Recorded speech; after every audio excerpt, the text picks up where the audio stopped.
I am so thrilled that we get to be together. We are studying a book in the New Testament.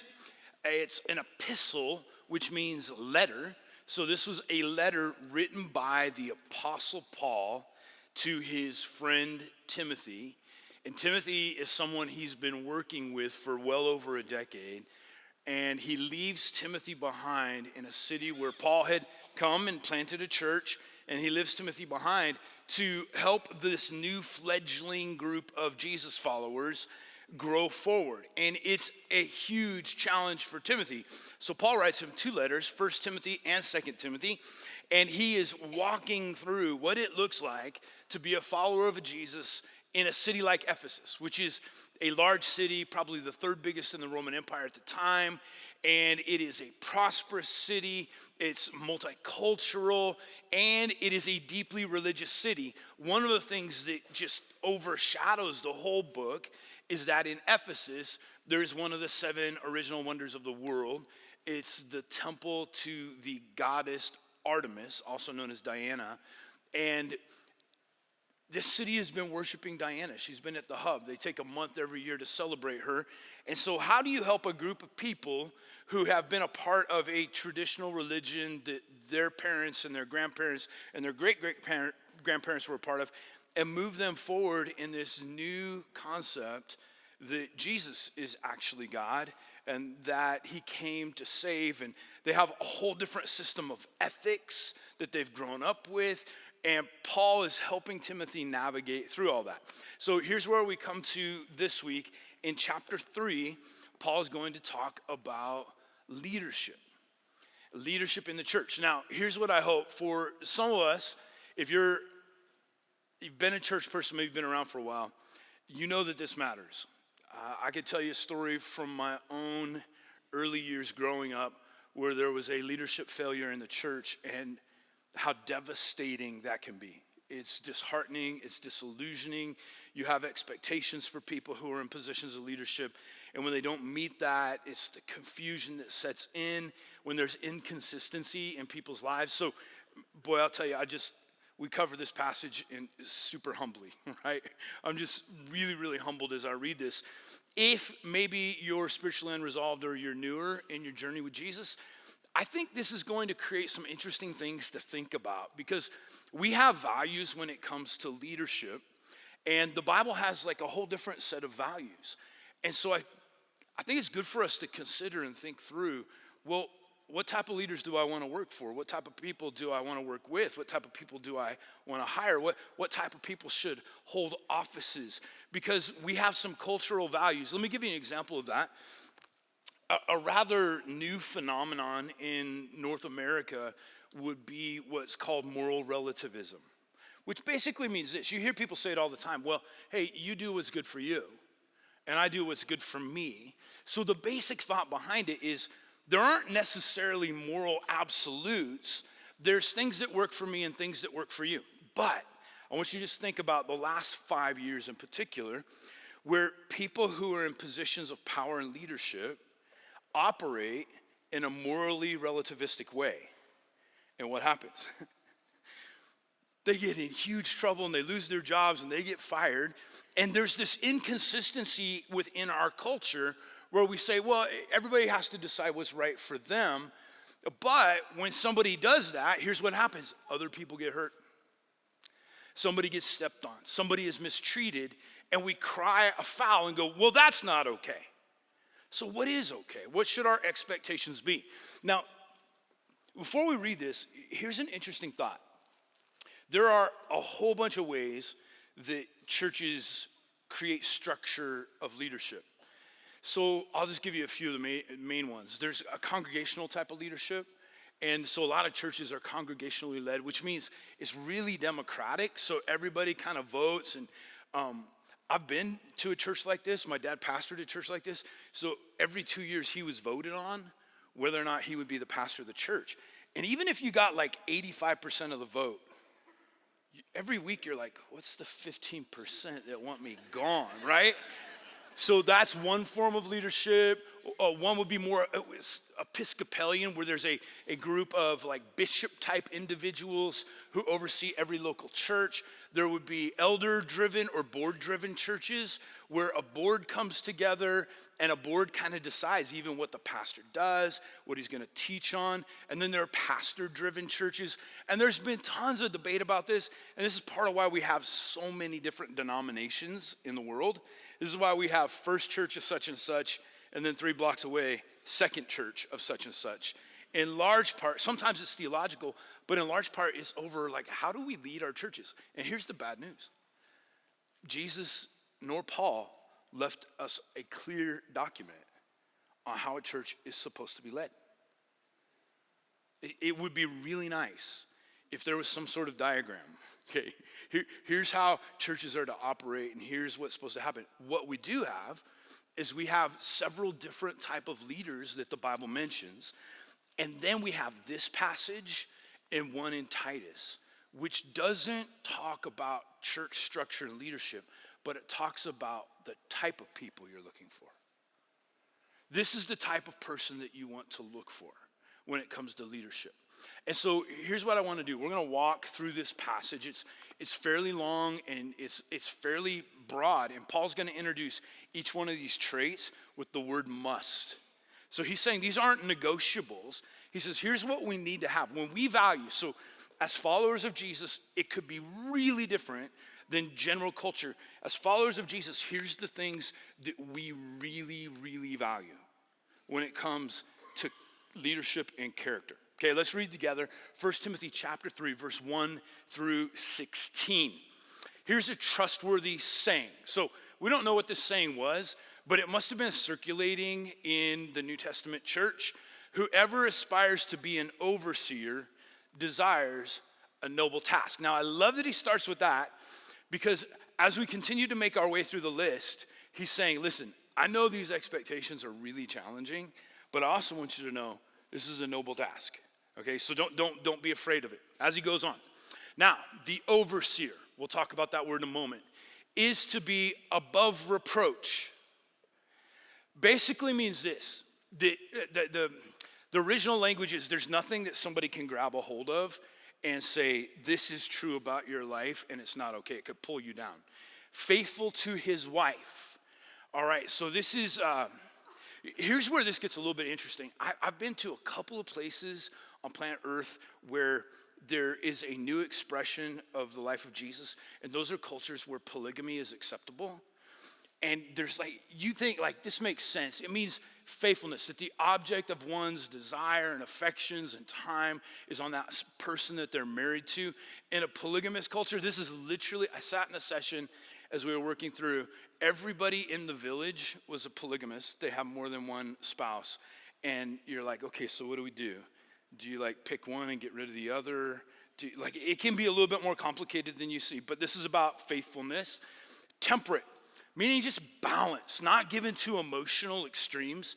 Self-controlled, meaning I don't have outbursts that could hurt or offend someone. Respectable, meaning this person, like if you just asked, not everybody's gonna go like, oh, that is the greatest person in the world, but you know, hey, I went to middle school with them and they were kind of a piece of work, but I respect them.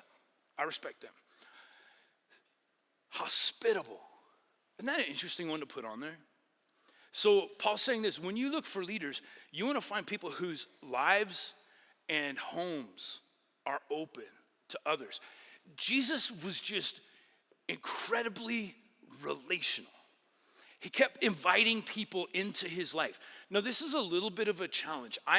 People don't believe me when I say this, but I am an introvert, and I'm married to an extrovert who is awesome at hospitality. You know what I do on Mondays after the weekend passes? I sit in my office with the lights off and study and interact with no one. I love being with people, but how I recharge is by being alone and just kind of rebuilding. But Paul says this, when you're looking for people who would lead in a church, you want people whose lives are just open to others. Like they'll allow themselves to be known and they'll know others.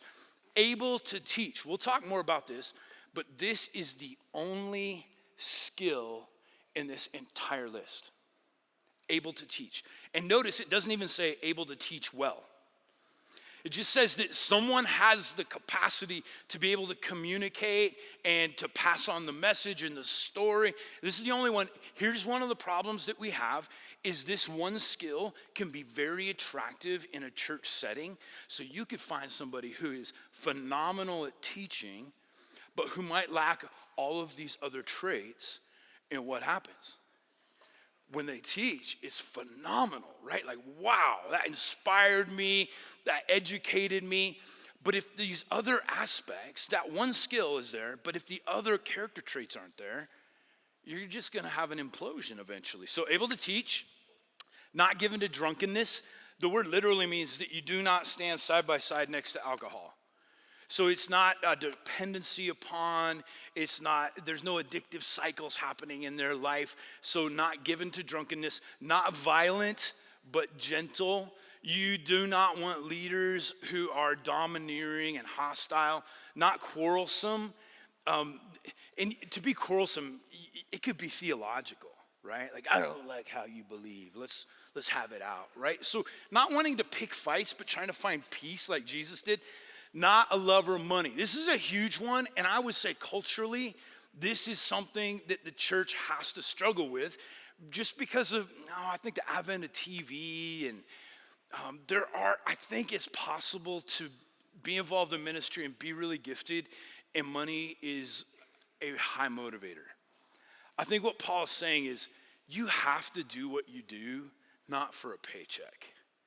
You want to find leaders who influence you, and it's not because they love money and they want more money.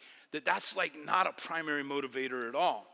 He must manage his own family well and see that his children obey him. So I love that Paul says this. Here's what you don't want to have. You do not want to have a leader who is dynamic in front of the church, but at home, it's chaos. That like he can't or she can't manage their home well, and so the kids are resistant.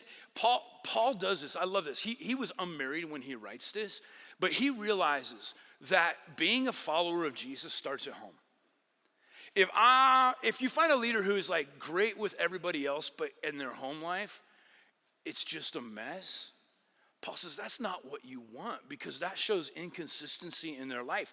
They can perform in front of people, but what you really want is you want someone whose kids and whose spouse go, yeah, my dad's not perfect, but I'll tell you what, I love him. Now, I will also tell you this. I, along with every pastor I've ever met, has almost resigned over this verse when they had teenagers. Because they're just, like raising kids, and like his children must obey him. And there's been more than one time where I'm like, oh, it's over, right? It's just over. So what do? I love it. Charles Spurgeon says this. He says, you have to determine whether or not a child is rebelling because of their parent or in spite of their parent. And it's just true. I've met amazing parents who have a kid that just kind of spins sideways for a while. And then I've met kids who have grown up in horribly dysfunctional homes, but they just have it together and they make good choices. Now, here's what I take great confidence in. In Hebrew culture, when a boy turned 13, he was considered a man and he was responsible for his own morality. And he must do so in a manner worthy of full respect, that his family respects him. If anyone does not know how to manage his own family, how can he take care of God's church? Great question. Begins at home. He must not be a recent convert, or he may become conceited and fall into the same judgment as the devil. I want to talk about that for a moment. So anybody who's been around church for a while, we have this weird thing that when a celebrity publicly says they're now a follower of Jesus, we're like, yeah, that's awesome, right? It feels like it kind of legitimizes us, and then like the church tends to put them into a place of position.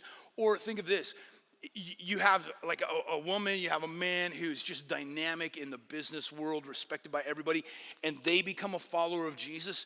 Paul says, here's what you don't want to do.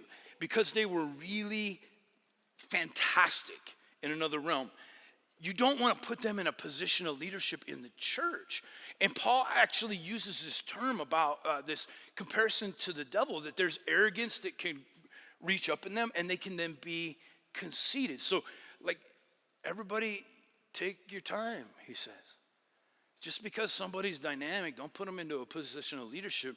We want to look at their character. He must also have a good reputation with outsiders.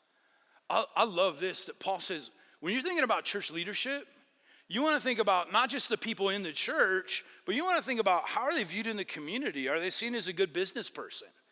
Are they seen as somebody who's respectable and honest as well, so that he will not fall into disgrace and into the devil's trap? In the same way, deacons. So Paul mentioned first the overseers. Here's the second one is deacons.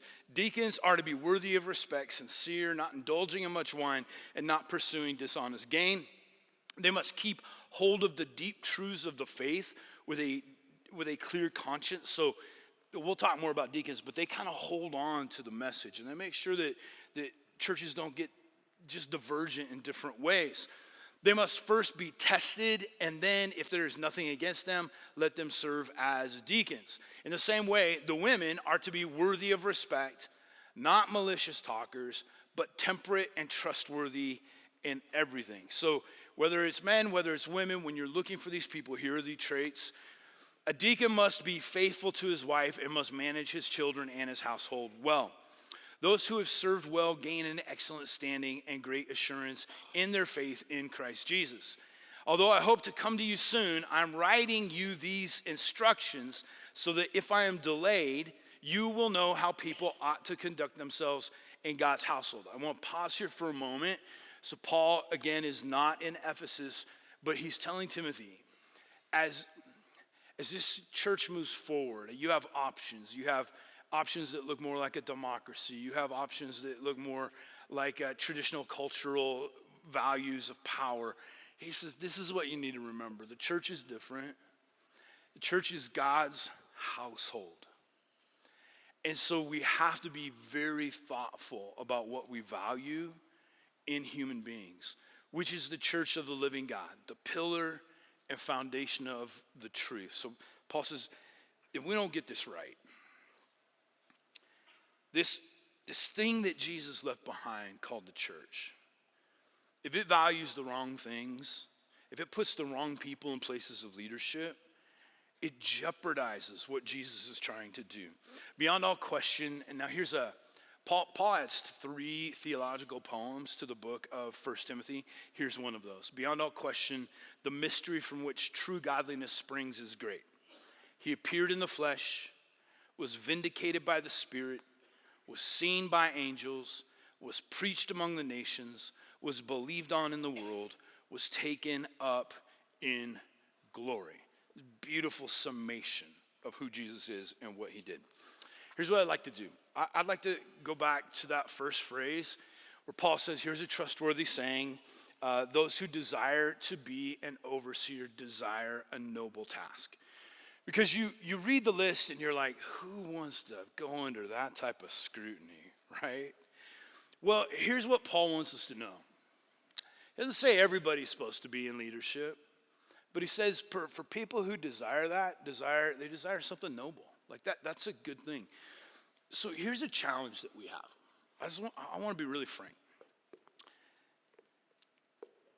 Over the past couple of decades, I think the church has done something very important, and yet it's had an unintended consequence. So you'll hear this even from the language I use, is we're trying to emphasize what the Bible calls the priesthood of all believers. Okay, so there are times when throughout church history, all the emphasis has been placed on those leading the church. Like it's their job to do ministry. Ephesians 4 gives me my job description. It is very clear to me. It is, I am to prepare God's people for acts of service. So my job is not to do ministry. The job of our staff is not to do ministry. Our job is to prepare the ministers Okay, I'm looking at the camera, I'm looking in the room to prepare the ministers to do the things that Jesus would do. So that's why we dismiss our service every week. Go and be the hands and the feet and the mouthpiece of Jesus. Is I'm constantly working to de-emphasize the importance of my role and emphasize the importance of your role. That it is us collectively. You are the ministers, right? Here's an unintended consequence. So I live by that, I breathe by that, I will emphasize that. We have probably underemphasized at times the importance to have people who say, I think I'm called to leadership within the church. So in the United States of America right now, the average age of pastors in churches is 58 years old. And I know that might, to some of you who are 58, you're like, oh, that's not bad. Some of you are 51, you're like, not that far away. But here's what people are predicting. They're predicting churches are going to have an enormous crisis in leadership in a few years. That we do not have enough people stepping up and saying, you know what? Being in ministry is a noble task. And even though there's a long list and it means my life is going to be scrutinized, I feel called and I'm going to do that. So I've got to tell you, as we look at the future and we look at what Jesus wants to do, there are nations that need missionaries. There are nations that need people to say, you know what? I think I'm supposed to give up my own personal dreams and do that. There are churches, there are so many churches right now that do not have pastors. Even post-COVID, it was just brutal on a lot of churches in a lot of parts of the country, and pastors are resigning at a rate we've never seen before. And here's the challenge. We don't have leaders to put into those churches. So they're like merging churches and doing all kinds of things. I would just say this, if God has called you, if you're an early retiree, if you're a 13-year-old, whoever you are, if God has called you into ministry, he's called everybody to be a priest, right? Everybody to carry the message. But there are some people he puts aside and he says, okay, I got to keep a really close eye on you, so you're going to be in full-time ministry. If that's you, that's a noble task.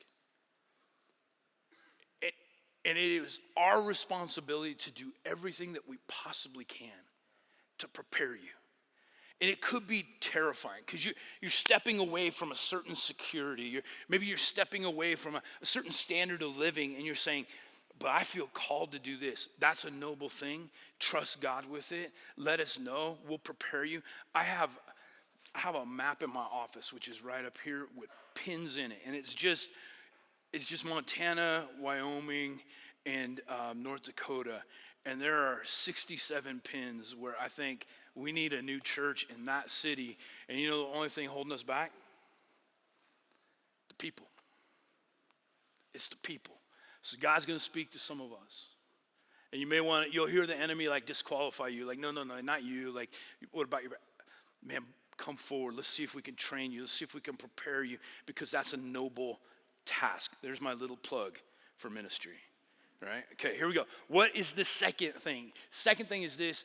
I want to talk about different leadership roles in the New Testament because we have two listed here, overseer and deacon, but there are many others and it can create a lot of confusion. I'm just quickly going to go through the primary forms of leadership that we read about in the New Testament.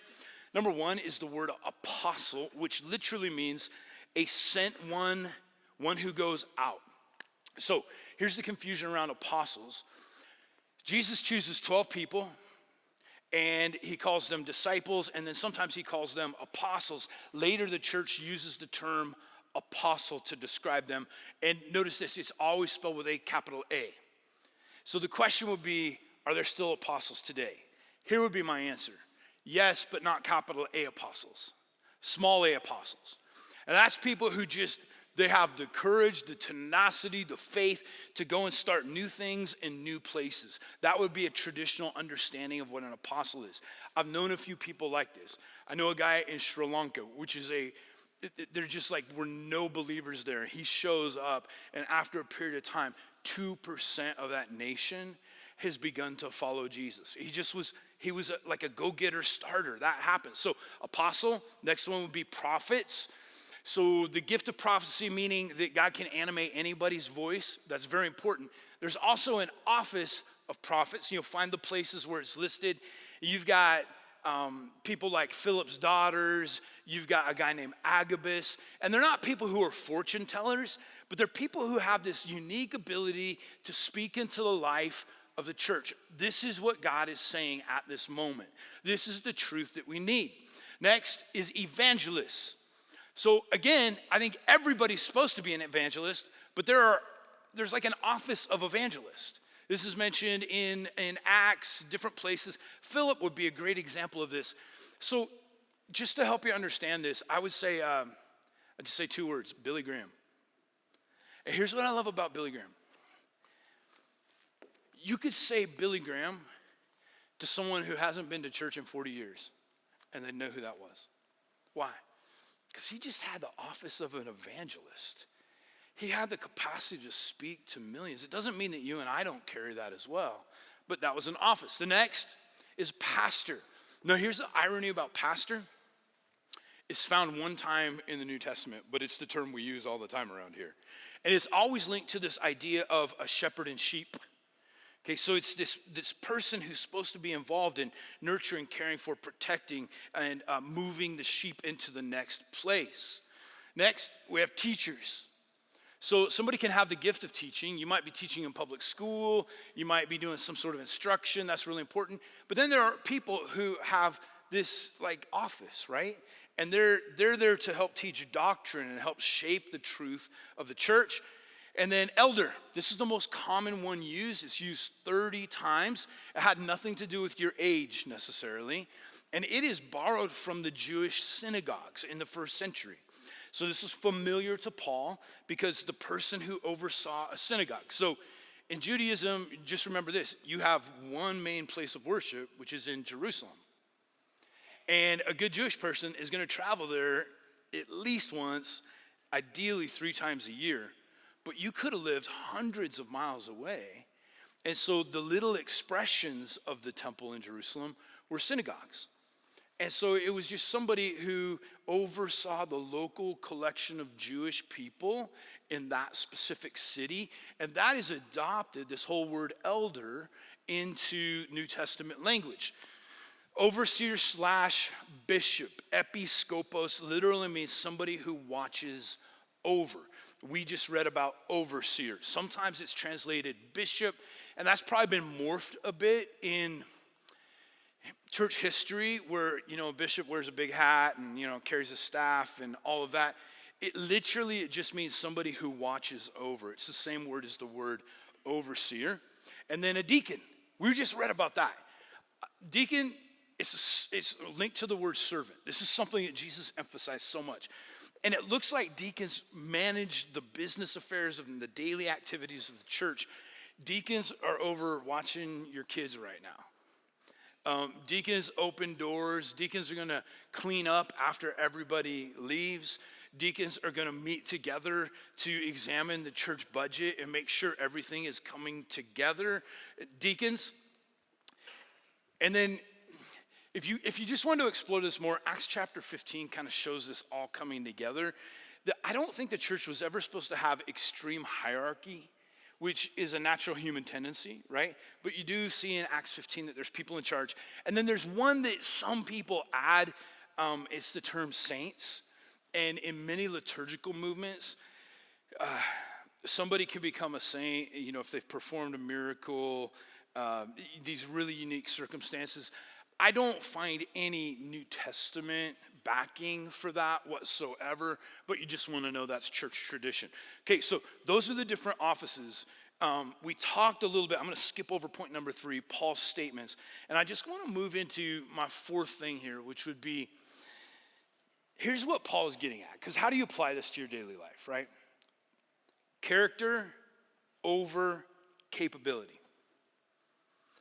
I think if there's one thing that Paul wants to communicate to Timothy, he wants to have happen in the city of Ephesus, is that your character is way more important than your capability, and who I am matters far more than what I can do. I want you to think about leadership values if we were not talking about the church. If you're talking about the place where you work, when you're looking for a new manager, CEO, what do we look for? Capability, profitability. We look for somebody who can bring structural alignment. And I'll tell you what, the list would be almost entirely skill-based.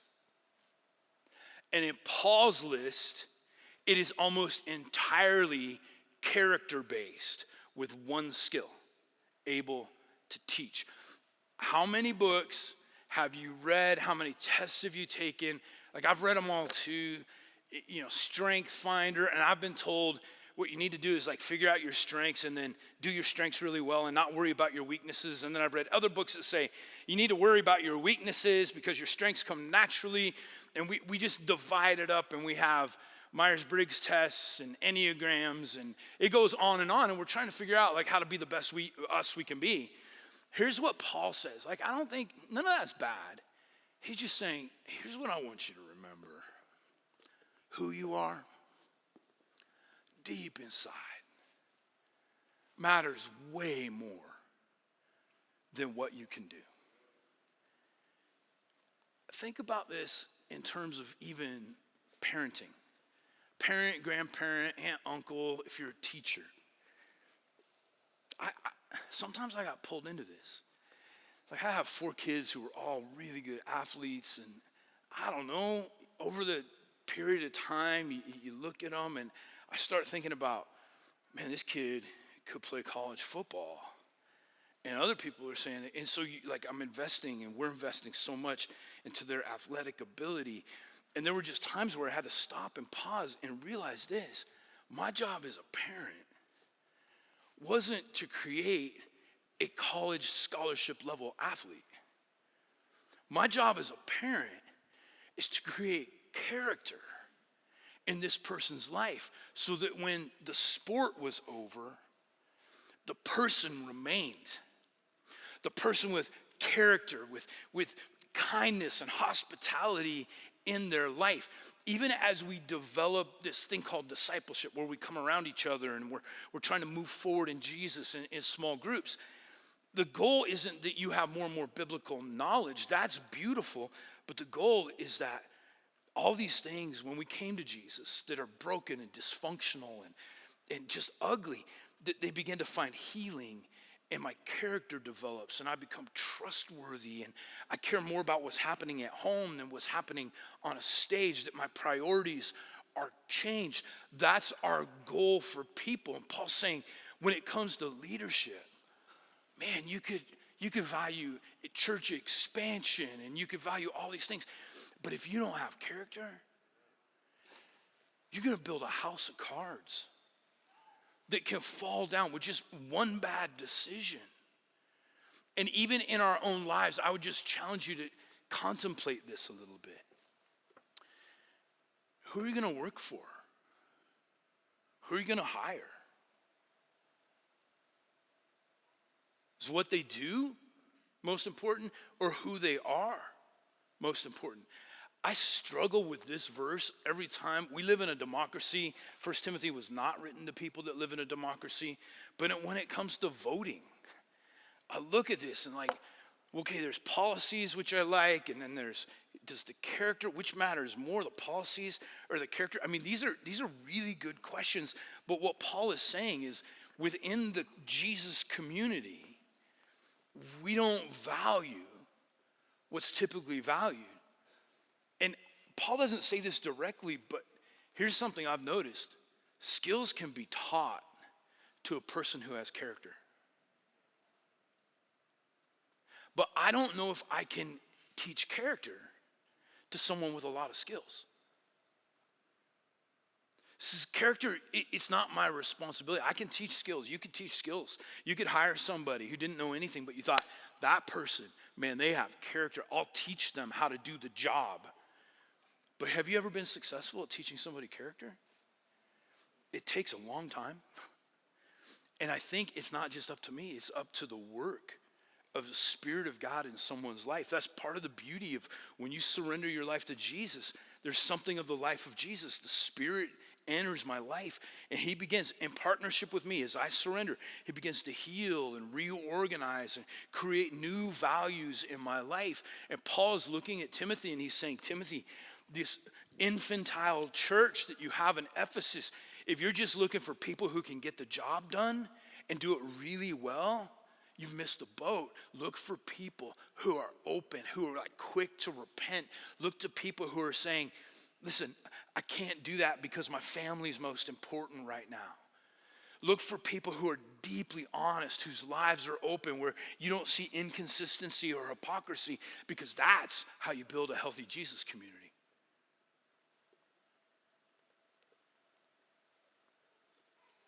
I'd just like to take a moment and I want to pray over this. I'm passionate about this right now. I am passionate. Here's what I don't want you to do, though. Please don't think, hey, those are great verses for somebody like you, Nate. No. These are for us, because they're speaking of an entirely different value system. And here's what I'm going to pray. I'm going to pray that God would take you, and he would, rather than give you more skills, he'll work on your character. Because here's what I know without a doubt. We need people in education who are filled with character. We need people who are involved in government offices who value character. We need missionaries, because there are nations that are pleading. And we don't want the most skilled or extroverted. What we want is the person with the deepest character. We need pastors. It would go on and on. We need business leaders who are, you know what, I get the skill thing, that's important, but the most important thing in my life is that I am a person of character. That comes above profitability. And as God raises up people with this new set of values, here's what happens: the world changes. Nonprofits are led in a way that isn't scandalous. They're led by people of character. And they make an impact. They do the work of Jesus here on planet Earth.